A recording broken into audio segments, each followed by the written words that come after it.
Здравствуйте, в эфире «Настоящее время» и в студии в Вашингтоне с вами Юлия Апел. Сегодня в программе. Ростовский военный суд приговорил украинского режиссера Олега Сенцова к 20 годам лишения свободы. Страны Балтии обеспокоены ростом напряженности в отношениях с Россией.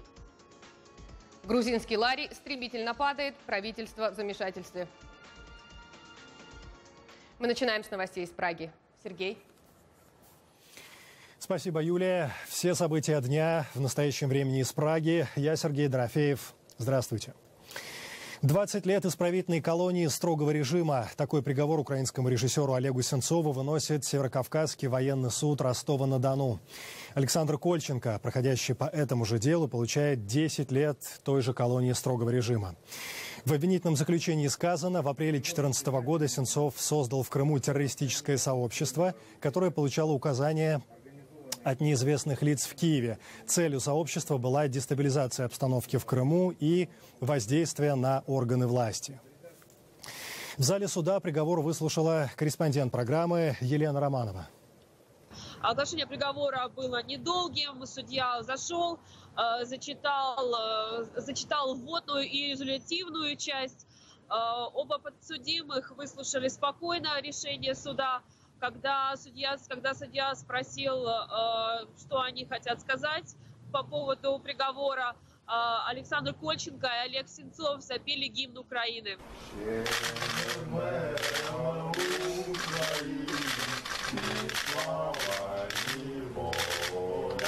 Приговор будет обжалован в положенные сроки.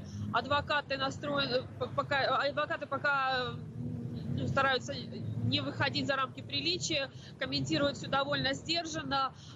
Здесь на процессе присутствовал генеральный консул Украины в России, господин Москаленко. Он тоже отказался от комментариев, сказал просто слов нет.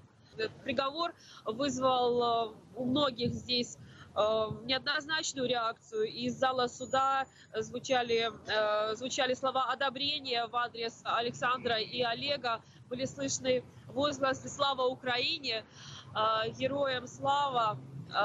Примечательно, что, оглашая приговор, судья умышленно не назвал, кому он выносит приговор. Он назвал гражданину Олегу Сенцову и гражданину Александру Кольченко. Это связано с тем, что сторона обвинения во время процесса настаивала на том, что оба подсудимых являются гражданами России, хотя ни Александр, ни Олег, оба уроженца Крыма, никогда не подавали заявление о получении российского гражданства.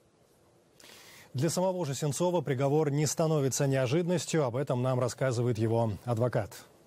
Ожидаемый приговор. С нашей стороны ожидаемый. И мы с Олегом об этом приговоре говорили еще до того, как услышали сегодняшний результат. Олег говорил, что будет 20 лет. Но ему озвучивали эту цифру, и защитникам озвучивали. Сенцов и Кольченко услышали свой приговор. Вердикта суда, и также в Ростовской области ожидает еще одна украинка, летчица Надежда Савченко. Ее обвиняют в причастности к убийству российских журналистов и незаконном пересечении украино-российской границы. Сама Савченко и ее адвокаты все обвинения отвергают, приводят при этом контраргументы. Всего же, по данным МИД Украины, на юге России сейчас насильно удерживается 9 украинцев, задержанных российскими спецслужбами по подозрению в терроризме и пособничестве правому сектору. Об одной из таких судеб наш следующий материал. 7 августа исполнился год, как Тамара Ивановна не видела своего сына. Киевский историк и журналист Станислав Клих на несколько дней уехал в российский Орел, чтобы встретиться со своей девушкой. И пропал. Когда его привезли в Ессентуки, он позвонил и рассказал. Пришли в гостиницу полицейские, попросили предъявить паспорт. «Вы из правого сектора?» спрашивают. Он говорит: «Я ничего не делал». «Вы из правого сектора? Ну тогда пройдемте с нами». Российские спецслужбы подозревают Станислава Клиха в попытке создать террористическое подполье в России, а также в связях с правым сектором. В начале августа суд продлил содержание Станислава Клиха под стражей до 21 октября. Родственники полагают, что на него оказывается психологическое и физическое воздействие с целью заставить его признаться в террористической деятельности. Его держали в одиночной камере, чтобы его сломить, чтобы он подписал бумаги о том, чего он не делал. Адвокат говорит, что он ничего не подписал, поэтому его держат столько времени.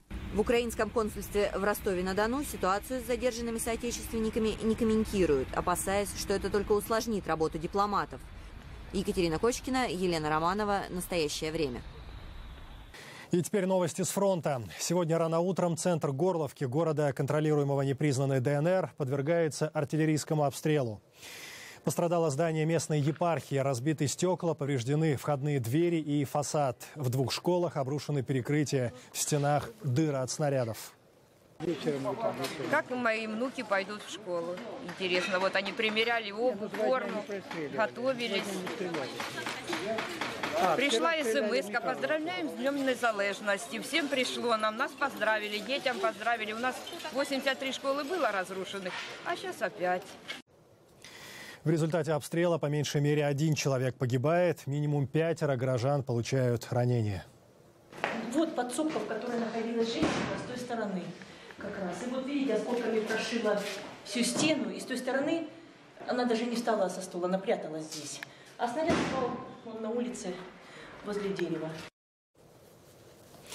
Донецкие власти находят способ разгрузить километровые очереди на пропускном пункте между Горловкой и Артемовском. На трассе перед блокпостом строят логистический центр. Корреспондент программы Ольга Калиниченко. 4-километровая вереница машин, стоящих под палящим солнцем. Это пропускной пункт между Горловкой и Артемовском. Чтобы пересечь его, люди несколько часов стоят в огромной очереди, причем как в одну, так и в другую сторону. Это пробка каждый день. Мы сами в шоке.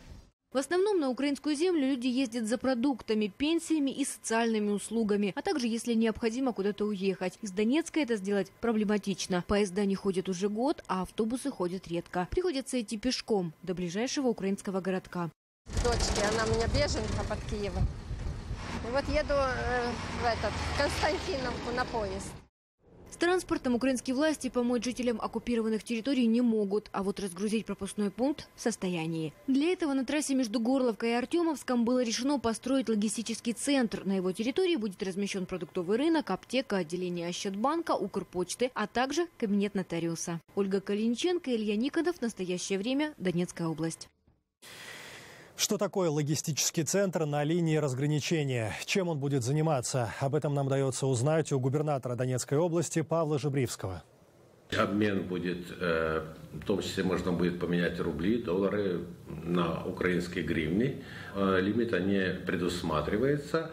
Но, как мы договорились с Ощадбанком, банкоматов будет столько, сколько нужно для обслуживания людей.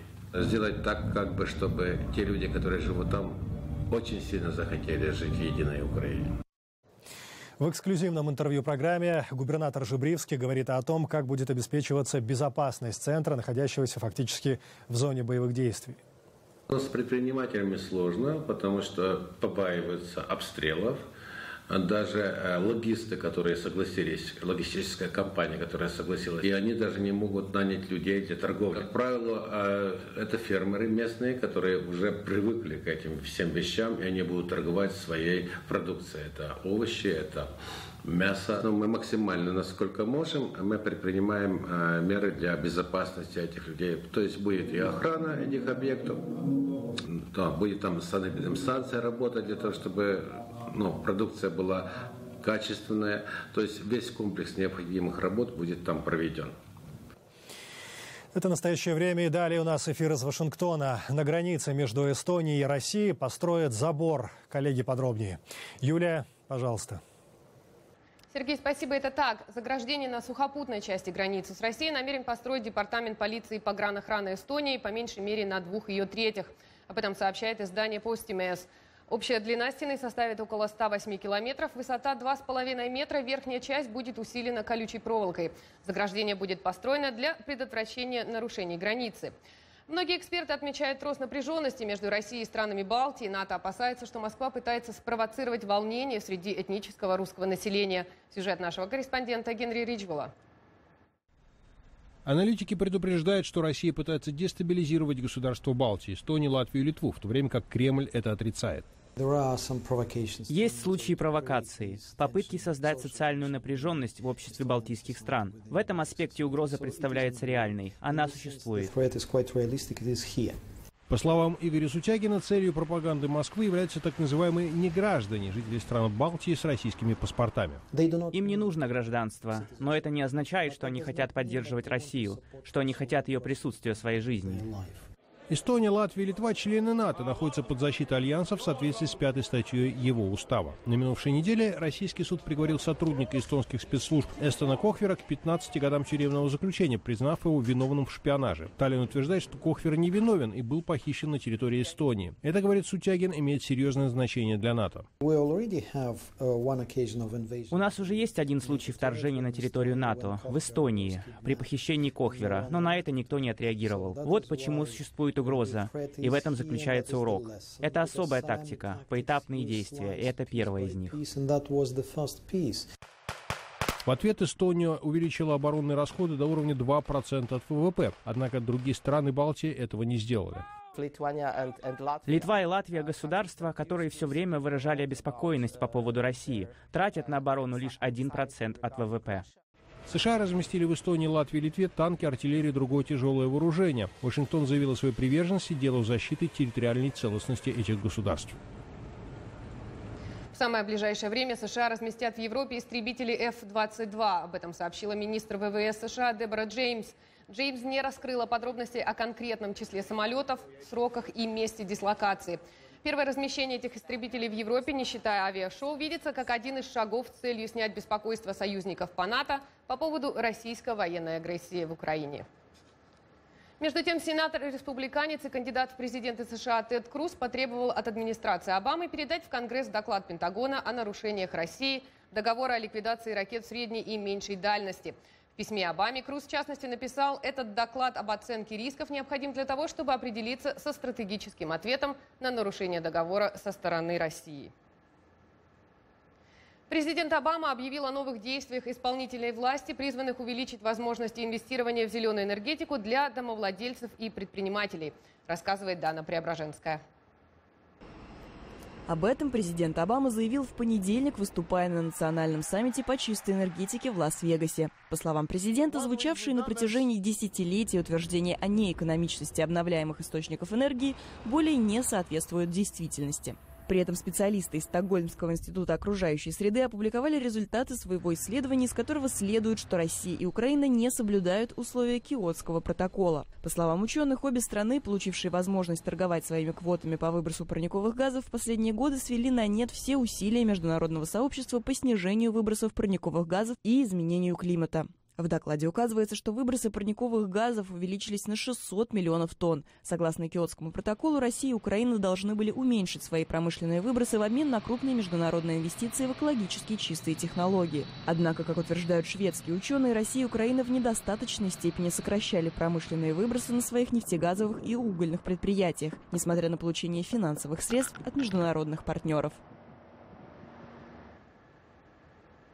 Экономический апокалипсис. Так некоторые агентства назвали события, имевшие место за прошедшие сутки на мировых фондовых рынках. Вслед за биржевыми индексами в Европе и Азии ведущие показатели рынка ценных бумаг США продолжили падение. Подробности у Вадима Оленичева. На Уолл-стрит в понедельник произошел настоящий обвал. Главный индустриальный индекс Dow Jones в первые часы торгов рухнул более чем на 1000 пунктов. И хотя к закрытию Dow Jones удалось немного подняться, потери за сессию составили почти 600 пунктов. В общей сложности за 3 дня торгов индекс потерял около 9%. Это позволило экспертам официально заявить, что на фондовом рынке произошла первая за 4 года коррекция. Так называется ситуация, когда искусственно перегретый рынок возвращается к более реальным величинам. Главной причиной такого обвала аналитики считают серьезное торможение роста экономики Китая в последнем квартале. В ближайшем будущем оно означает значительное падение объемов китайского импорта. А это может обернуться снижением оборота и прибыли американских компаний, что негативно скажется на всей экономике США. Так, общая капитализация лидера индустрии хай-тек, корпорации Apple, всего за несколько недель сократилась на 158 миллиардов долларов. Тем временем, минувший понедельник в России финансовые аналитики назвали черным. Цена нефти падает ниже $45 за баррель. Подробности у наших коллег в Праге. Сергей. Так и есть, Юлия. Такая цена за баррель. Последний раз нефть падала таким образом 6 лет назад. Вслед за ней обесценивается и российская валюта. За доллар дают 70 рублей, евро стоит 81. По мнению экспертов, потрясения на рынке связаны с падением экономики Китая, ростом запасов нефти в Соединенных Штатах и снятием санкций с Ирана. Аналитики ожидают роста доллара до 100 рублей. Из Москвы Беата Бубенец. Работник пункта обмена валюты Александр не успевает менять цифры на табло с показаниями курса. Доллар поднимается по отношению к рублю очень быстро. Несмотря на это, Александр говорит, что предпочитает хранить деньги в отечественной валюте. Потому что я патриот своей страны. Я не люблю доллары, я держу только в рублях. Большая часть россиян, судя по опросу, солидарна с Александром и настроена оптимистично. Валюту я против валюты, потому что она все время скачет. То опускается, то поднимается. Сегодня у тебя 100 тысяч, завтра у тебя 50 тысяч. Наш рубль надежный. Я гражданин России, зачем мне доллар? Несмотря на скачки на валютном рынке, ажиотажа и очередей, пунктов обмена валюты нет. Во многом это связано с тем, что россияне в большинстве своем не имеют сбережений. Ну, у меня нет ни рублей, ни долларов, поэтому 100 на 100 менять. Ничего менять. Было бы что, поменял, может быть. Те же россияне, кто хранит деньги в долларах и евро, расставаться с валютой не спешат, ожидая дальнейших изменений на финансовом рынке. У меня настроение отлично, потому что евро были куплены по тому курсу до кризисного. Поменяли еще в мае, больше ничего не делаем. Были бы еще деньги свободные, еще бы купили валюту. Несмотря на весьма неутешительные прогнозы финансовых аналитиков, россияне, закаленные потрясениями на валютном рынке, к грядущему кризису относятся философски. Здесь вот кто переживает, все хохочет. Еще нам мы должны какие-то реакции отрицательные. Привыкаем. Ко всему человек привыкает. Беата Бубенец, Москва, для настоящего времени. Вслед за российским рублем падает рубль белорусский и казахстанский тенге. Вместе с Россией эти страны члены Таможенного союза. На этом фоне теряет в цене и национальная валюта Грузии. За минувшие сутки лари заметно дешевеет по отношению к доллару и евро. Это оказывается неожиданностью для грузинских властей, прогнозировавших укрепление своей валюты за счет сокращения бюджетных расходов и роста числа туристов. Подробнее Зураб Двали. Грузинский лари настолько резко начал обесцениваться, что премьер страны Ираклий Гарибашвили решил прямо с заседания правительства обратиться к населению. Я хочу призвать вас не поддаваться на эмоционально-психологический ажиотаж, созданный некоторыми медиасредствами, а также недобросовестными экспертами и политиками.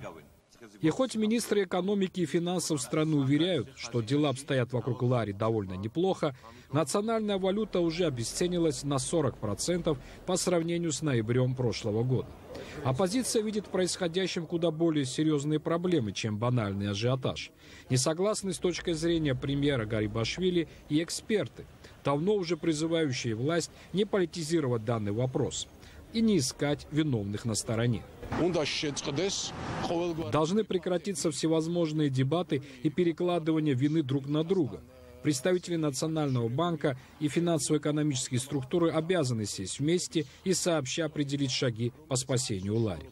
Между тем, рынок уже болезненно отреагировал на изменившийся курс валюты. Цены ползут вверх. Энергетические компании сразу же подняли тариф на электроэнергию. Рост пенсий и социальных выплат не ожидается. Тяжело народу.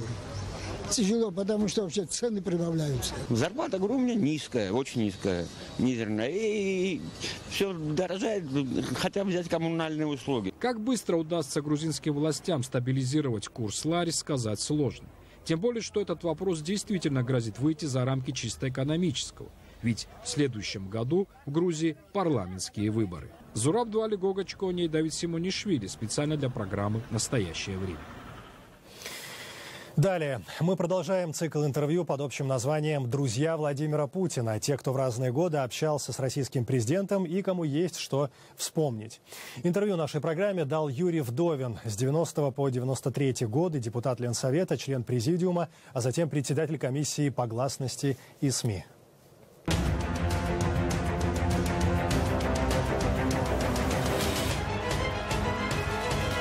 Вот при всем при том, он же ведь был такой, там, серая мышка, ну там какой-то там человечек, какой-то бегает. занимался там какими-то международными делами, там какой-то гуманитарной помощью, там еще чем-то.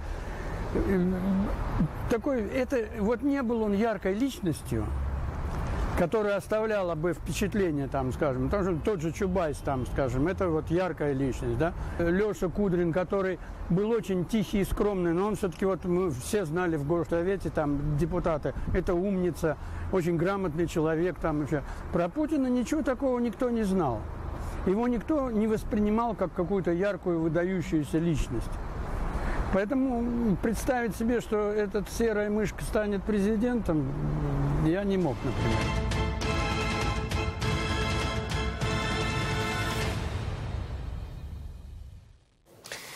Время передавать слово в Вашингтон. В США продолжают обсуждать судьбу символа американского юга, флага конфедерации. Юля, как мы понимаем, эта история гораздо глубже и серьезнее, чем разговоры вокруг символа определенной территории.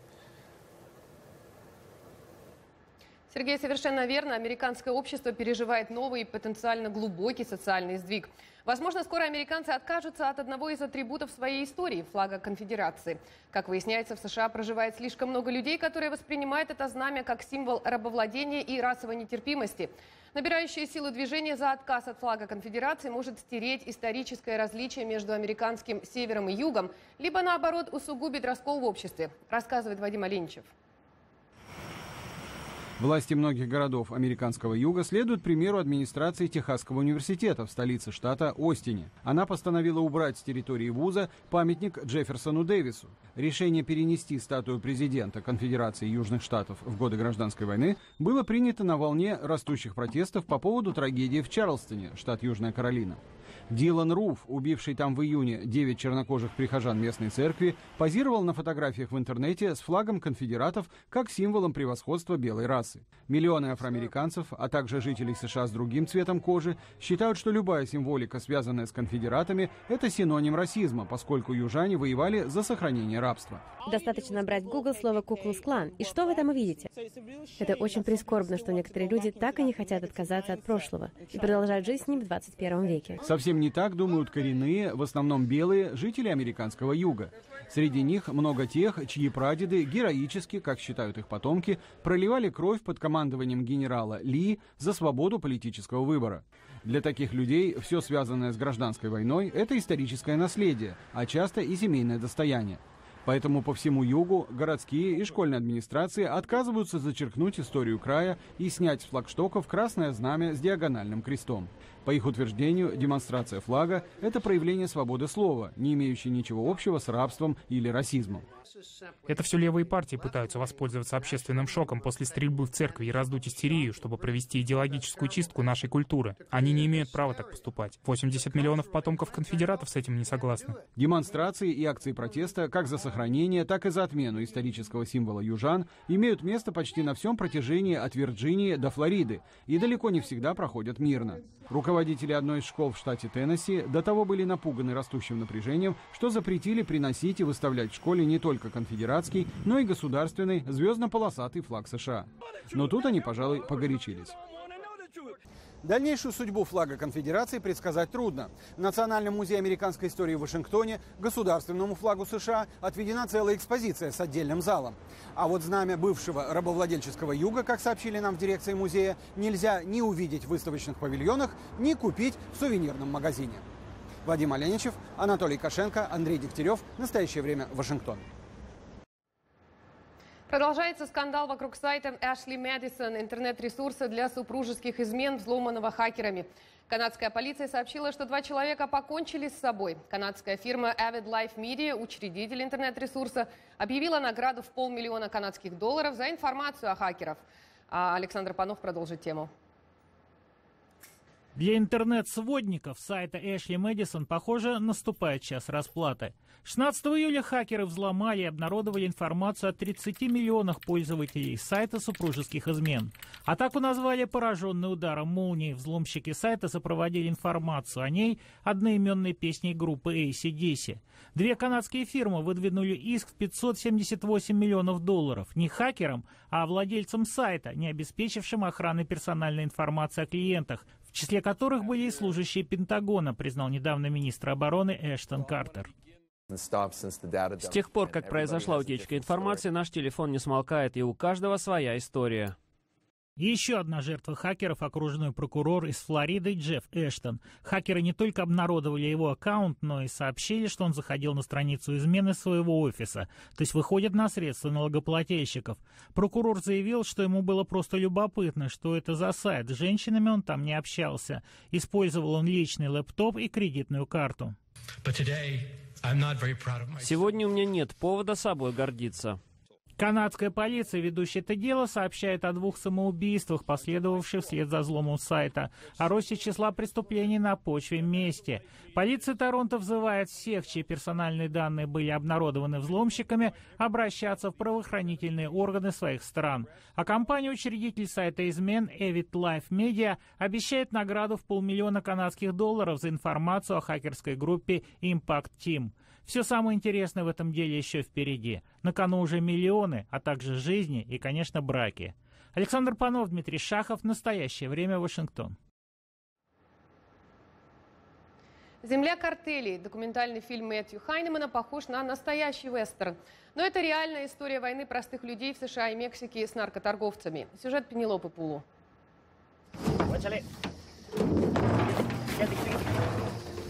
Действие происходит глубокой ночью в пустыне мексиканского штата Мичоакан.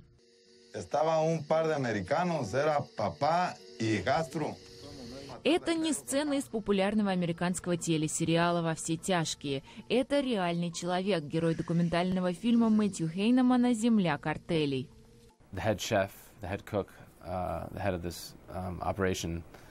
Главарь организации, его помощники по кухне показали мне, как изготовить наркотик с помощью вот такого маленького фонарика. Этот же фонарик я использовал для подсветки сцены. Документальный фильм Хайнемана открывает дверь в мир наркокартелей и тех, кто с ними борется по обе стороны границы, пытаясь защитить население от проблем, сопутствующих торговле наркотиками. Ситуация с насилием просто чудовищная. С 2007 года в Мексике были убиты 80 тысяч человек, более 20 тысяч пропали без вести. Эпицентром насилия, рассказывают авторы фильма, стал западно-мексиканский штат Мичоакан. Доктор Хосе Мирелос возглавляет организацию Auto Defenses, борющуюся с наркокартелями. Есть закон. Око за око, зуб за зуб. Хайнеман показывает, как жители районов, где царят страх и беззаконие, пытаются защитить себя самостоятельно. Однако военные, стремясь навести порядок, регулярно конфискуют у них оружие. «Если бы это произошло с тобой, ты был бы на моей стороне». Хайнеман подчеркивает, что большая часть наркотиков из Мексики продается в США. На американской стороне границы, в Аризоне, бывший военный Тим Фолли создал свою команду для борьбы с наркоторговлей. В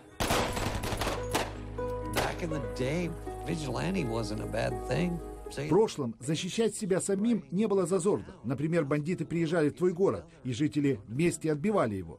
Команда Фолли отлавливает нелегальных иммигрантов, часть из них имеет отношение к наркоторговле, и передает их американским пограничникам. Здесь нет ни закона, ни защиты. Я что, должен звонить 911 и просить помочь нам?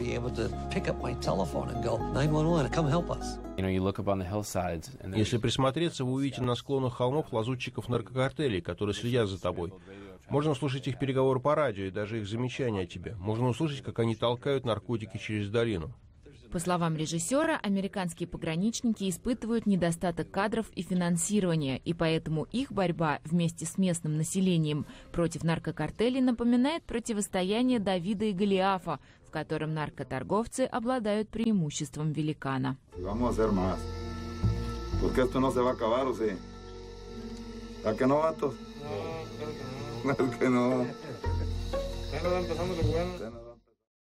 Кстати, Вашингтон бушуют лесные пожары, самые сильные за всю историю наблюдений. В борьбе с огненной стихией уже погибли 3 пожарных. Полностью сгорели более 200 домов, тысячи людей эвакуированы. На помощь коллегам прибыли пожарные из Австралии и Новой Зеландии. Американские власти направили в зону бедствия военнослужащих. Также на призыв о помощи откликнулись 4000 добровольцев. На этом наша передача подошла к концу. Спасибо, что были с нами. Мы благодарим коллег в Праге и прощаемся с вами. До завтра. Сергей. Мы же благодарим коллег в Вашингтоне, а также всех наших зрителей. Смотрите нас в эфире своих национальных телеканалов. В настоящее время Сергей Дорофеев. Всего доброго. До свидания.